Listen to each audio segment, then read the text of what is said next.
नमस्कार दोस्तों, मैं डॉक्टर सुरेश परिहार। आज हम इस वीडियो के माध्यम से समझने की कोशिश करेंगे कि हमारे माइंड के अंदर जो वैचारिक सिस्टम है, वो वैचारिक सिस्टम किस प्रकार से काम करता है, कैसे काम करता है। मैं आपको ये एक पूरे डायग्राम से भी समझाऊंगा और एक मैं किताब का भी रेफरेंस दूंगा कि हम आखिरकार सोचते कैसे हैं। एक इंसान के लिए जो सोच है, उसकी जो थॉट्स हैं, उसके जो विचार हैं, वो विचार पैदा कैसे होते हैं।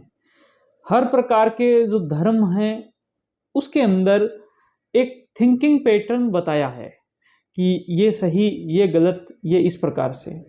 और दोस्तों, उसकी एक बहुत ही एक खूबसूरत बात होती है और ये हर एक धर्म की खूबसूरत बात होती है कि उसके अंदर सभी लोगों को बहुत ही अच्छे से समझा दिया जाता है, उनके माइंड में बिठा दिया जाता है और लगभग सेम प्रकार के और बहुत ही अच्छे प्रकार के जो विचार है वो पैदा होते हैं और उसकी वजह से वो सब मिलजुल कर बहुत ही आराम से और बहुत ही अच्छे से ये जो सभ्यता है, हमारा जो इंसानी जो एक प्रकृति का एक फ्लो चल रहा है, उस फ्लो को वो आगे बढ़ाते रहते हैं।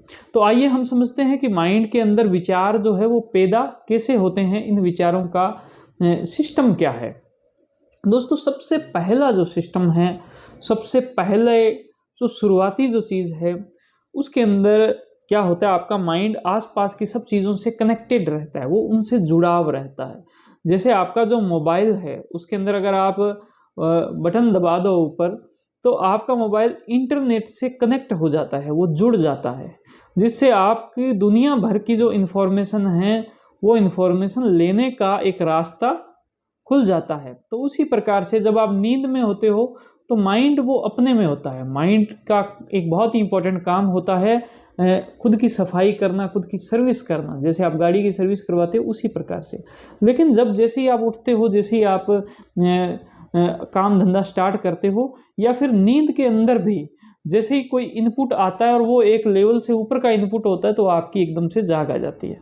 तो उसी प्रकार से जैसे ही आप बाहर कनेक्ट होते हो, आसपास की चीज़ें माइंड में चलती है और तुरंत उसके बाद में एक थॉट्स चलते हैं दिमाग में, जिनको बोलते हैं ऑटोमेटिक थॉट्स।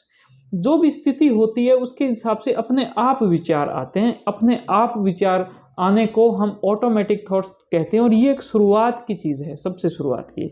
दोस्तों, जैसे ही ऑटोमेटिक थॉट्स आने लग जाते हैं और वो जो स्थिति है वो एक बार, दो बार, बार बार जब वो स्थिति आने लग जाती है माइंड में, तो उसके तुरंत के बाद में आपका एक थिंकिंग स्टाइल पैदा होने लग जाता है। अब इस थिंकिंग स्टाइल के अंदर हो सकता है वो थिंकिंग स्टाइल अच्छा थिंकिंग स्टाइल हो, पॉजिटिव थिंकिंग स्टाइल हो, हेल्पफुल थिंकिंग स्टाइल हो। और माइंड का काम ही ये है कि मदद करना। माइंड आपकी खुद की मदद करता है, तो वो एक हेल्पफुल थिंकिंग स्टाइल हो सकता है।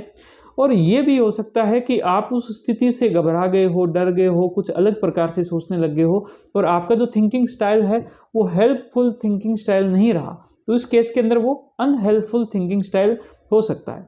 दोस्तों, ये अनहेल्पफुल थिंकिंग स्टाइल जो है, ये आपके मन के अंदर, अब अंतर्मन के अंदर हम जाएं तो वहाँ पर कुछ बिलीफ बनाता है, कुछ धारणाएं बना देता है और वो जो बिलीफ है उनको इंटरमीडिएट बिलीफ कहते हैं। अब ये बिलीफ आपके थिंकिंग स्टाइल के अंदर बहुत ही ज़्यादा प्रभाव डालते हैं कि तुरंत आपके माइंड को एक्शन लेना है, तुरंत माइंड को सोचना है कि ये हुआ तो अब मुझे क्या करना है। प्रोसेसिंग जो स्पीड है वो इतनी फास्ट इसी वजह से, बिलीफ की वजह से। और इंटरमीडिएट बिलीफ इसके अंदर बहुत ही मेन जो रोल है वो प्ले करते हैं। लेकिन उनके बाद में उसके अगर नीचे जाएं तो वहाँ पर हमें कोर बिलीफ जो है वो देखने को मिलते हैं। तो कुछ इस प्रकार से ये, जैसे आप अपनी स्क्रीन में देख सकते हैं कि ये जो सबसे ऊपर जो है, ये आपका ऑटोमेटिक थॉट्स है। आपकी आसपास की जो स्थिति थी, जो आपके आसपास की परिस्थिति थी, उस परिस्थिति के अंदर जो भी कुछ आया तो वो उसने आपके यहाँ पर ऑटोमेटिक थॉट्स के रूप में बना दिया। लेकिन उस ऑटोमेटिक थॉट्स के बाद में जब आप ये जो बीच की जो एक लाइन देख रहे हैं, तो ये आपके थिंकिंग स्टाइल बनता है उसके बाद में। और उसके नीचे अगर आपने जाएं, जो कि यहाँ पर है, तो ये आपका इंटरमीडिएट बिलीफ है और उसके डाउन में आपके कोर बिलीफ है। दोस्तों, जो कोर बिलीफ हैं वो ऐसे विश्वास, ऐसी धारणाएं, ऐसे बिलीफ होते हैं, वहाँ से आपकी सोच विचार निकलती है। सोच विचारों का बहुत ही एक मजबूत केंद्र होता है और वो बदलता भी नहीं है इतनी आसानी से या बहुत ही कम समय में, उसमें थोड़ा सा वक्त भी लगता है। तो हम अगर कोर बिलीफ को पॉजिटिव रखें तो इससे निकलने वाली जो थॉट्स हैं वो हमारे इंटरमीडिएट बिलीफ को अच्छा बनाते रहेंगे। इंटरमीडिएट बिलीफ जब हमारे अच्छे बनेंगे तो इससे ऊपर जो हमारी हेल्पफुल या फिर अनहेल्पफुल जो थिंकिंग स्टाइल है वो अच्छा बनेगा। और हमें हमेशा हेल्पफुल जो थिंकिंग स्टाइल है इसका उपयोग करना है, ताकि हमारी ऑटोमेटिक थॉट्स हैं, माइंड का जो रिएक्शन है आसपास की सिचुएशन के साथ में वो पॉजिटिव हो सके। तो ये सीबीटी का एक बहुत ही गहरा सिद्धांत था कि हमारे थॉट्स का जो पैटर्न है वो किस प्रकार से बनता है, वो आपने समझा। ये वीडियो अगर आपके काम आई हो, आपको अगर इसमें अच्छा लगा हो तो आप इसको लाइक करें।